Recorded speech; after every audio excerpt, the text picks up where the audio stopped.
Hello and welcome to the latest edition of these YouTube chats, so to speak.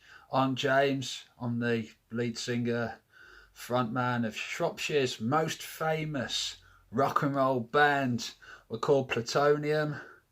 And yeah, this is going to be quite cool. I thought, I'd dig out a selection of records. I've put them all in order, and yeah, it'd just be great to talk about these things, be open about them, just share them. First album, this one I bought, oh bloody hell, I was at college, this particular album, right? It was like relation to many different artists and things, like, I mean, you had like Generation X, The Undertones, Stiff Little Fingers, The Anti-Nowhere League, Toy Dolls, and various other bands, just like one song and one song only. And this particular album was like the first time I'd ever heard punk music, and it got me into it. I enjoy listening to this one now and again just for nostalgic reasons, to actually remember when I was at college and what I enjoyed that particular time. I was a bit of a rebel, tearaway, but yeah. Anyway, we'll come on to more of the albums now. Anyway, it's my second album. Of course it is. Got to be, in it. End of. I remember buying Nevermind the Bollocks. I had some Christmas vouchers for my nan. And I went to HMV, years and years ago. And I remember bringing this home, putting it on the radio, and my mum saying it was only a matter of bloody time. Of course he was going to buy this album, and I had to get it, and of course I love the artwork at the back. It just says it all. I see little bits of my personality all in there as well, chaotic, dysfunctional, and from album's design and everything else, that is the fucking epitome of it. I love this album. It is brilliant. But yeah, we're going to go on to a different sort of whole thing now. I mean, I love them as well. The Selector, amazing live. They're very poignant. I always think they are. They're brilliant, singing about different moods and things. On my radio, it was a hit. It was an amazing song. It was brilliant. Personal favourite was always Bomb Scare. Particularly around Coventry and Birmingham, around a particular time in the 80s and stuff. It's hard hitting stuff, is this?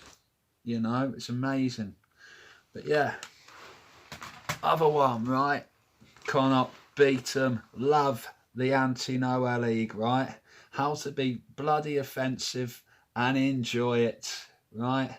This is it. I love the Anti-Nowhere League to bits. I remember meeting them in Stoke-on-Trent. It was like a quiet bar, right? Place called the Glebe on the outskirts of Stoke. I remember going there, and it was just me. I didn't know anybody or anything like that at all. And it was actually one of the first punk gigs I ever went to. I remember walking in there and seeing like an array of like blue and green and purple spiky hair, and spiky jackets and stuff like that as well. And I was quite intimidated by it, at the time. But I remember helping Animal and various people in the band actually load their gear from outside into the venue and everything else.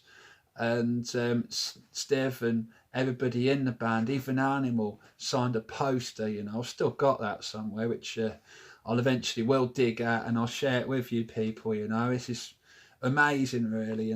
But yeah, nice story to go with that particular album, right? This one, Cannot Beat Pink Flag by Wire. It is amazing, right? And I'll sit down and listen to that. Some of the songs are very, very, very short. Like 30 seconds, 40 seconds long. But they are very, very hard hitting. I particularly like the run-ups to the songs like Rooters and Pink Flag. The run up to it and they hit you so hard. Like, I love the singer's voice. You know, they're amazing, amazing band. Love them so much. Wire. And this one, right, I could not help myself, right? I know I had to pick 5 albums, but I gotta pick 6. I had to go with this one. Germ-free adolescence, right? Just had to. I remember seeing Polystyrene and everybody, right, in London. Quite a funny story actually goes with it. I actually got lost on my way there and didn't actually make my way into the venue until they actually playing Oi Bondage Up Yours. And they played Germ-free adolescence in its entirety. It was absolutely amazing. The stage show, everything, and Polly was fantastic on that day. I've even got the DVD from that gig as well, and there's some spiky-haired, lanky bastard jumping around, you know. I'll have to show it to you sometime, but yeah, it's quite surreal, and it brings back quite a few memories and things for me as well. I do remember actually walking around on the outside of the venue as well, you know, and I bought this pizza from Camden Market, and I was walking down towards the roundhouse where the gig and everything was and all that, you know. And I remember people buzzing the car, I said, and all that. I didn't know him from Adam, but of course, you know, I've always had that appearance about me and stuff, and it was pretty surreal, you know, as a kid that was big into punk and stuff like that, you know, being in London for the first time to go and see this band was pretty amazing.